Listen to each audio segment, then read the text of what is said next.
და გადი გარეთო მითხრა. გადი გარეთო და ხვალო ორივე მშობელს მოიყვანა.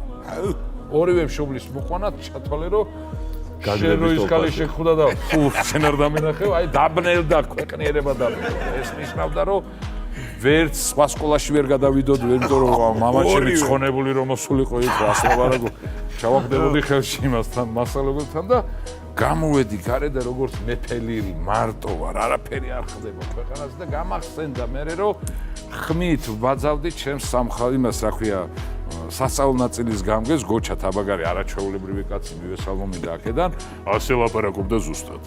ხმადაბლებში ასე დოლიძე მოდია, რო დამიძახებდა ხოლმე აზარებდა ფები.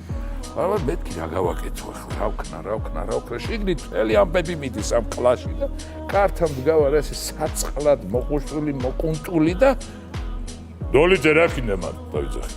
გაჩერდნენ შიგნით. ჭამა ხალხი. რასაკეთებ მან? და მე რეჩემ ხმაზე გადავება, ასევე გულიკო მასალებმა გადმომოგ. მარტო ვარგაც ვინმე რომ იმას გაგიზდა ეს საწყალი იფიქრებს, მარტო ვლაპარაკობ ჩემთვის რა. რატო მაიმუნობდი ხო? ხელს უშლიდი. აი ვიცინოდით რომ ეთქი ბიჭები და გავამაგდო და იქიდან სიჩუმე უკვე გაიყურსა კლასი. გავაღე კარი, მეთქი თუ მოხვდა სკამი და არ დაიჯერა რა. გავაღე კარი და ეს ქალბატონი გულიკო შემოთ. შემოდი კარა. გადავჭი იმ დღეს და ბოლო ზარზე ბეჭებზე რაღაცას მაწერდა ისის მახსოვს კარგად და მაგ დროს მოუყევი ეგ.